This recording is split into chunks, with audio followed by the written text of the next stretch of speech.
Don't You Understand? By Beth Patch. At this they began to argue with each other because they hadn't brought any bread. Jesus knew what they were saying, so he said, "Why are you arguing about having no bread? Don't you know or even understand yet? Are your hearts too hard to take it in?" Mark chapter 8, verses 16 through 17.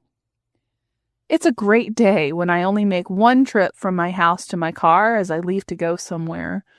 Unfortunately, I usually go back inside, sometimes more than once, to get my keys, phone, sunglasses, or whatever I forget before leaving.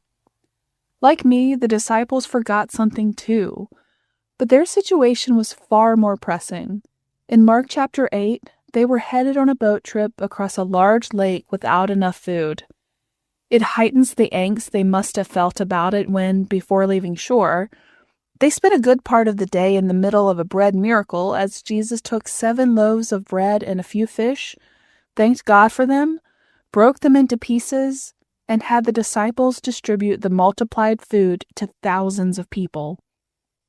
After gathering basketfuls of leftovers at cleanup time, they immediately got into a boat with Jesus, without bringing a bread supply. These men couldn't go back to shore to get the food supply they left behind like I can when I forget something. They were probably blaming each other as they realized their dilemma. Yet Jesus was in the boat. The one who had just made plenty of food out of a tiny amount was right there. After all they had just witnessed, didn't they know he'd provide for their needs? Didn't they realize they had nothing to worry about? And Jesus asked them this question, "Don't you know or understand even yet?" I imagine he asks us the same questions. And I will confess that there have been many times when my concerns indicated that I didn't understand either. Even though I've witnessed God's provision and believe he can do the impossible, I still find myself worrying, just as the disciples did. Maybe the real struggle isn't just about forgetting what God has done and can do, but about fearing the unknown, the discomfort, and the suffering life brings. The disciples didn't want to be hungry, just as we don't want to experience loss, pain, or uncertainty.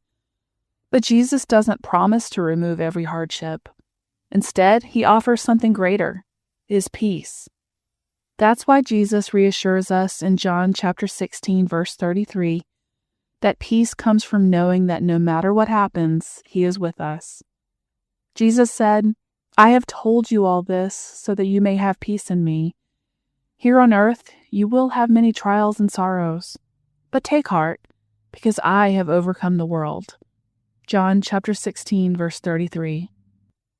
I believe the road to understanding is found in this passage of John 16. We can have peace in Jesus. It's not peace like the world offers. It's an everlasting, deep peace that doesn't come and go. It's the peace that realizes you don't have enough food, but God's in control, and whatever happens, he'll be with you. Questions for reflection. Do you realize that due to your faith in Jesus, that ultimately you have nothing to worry about?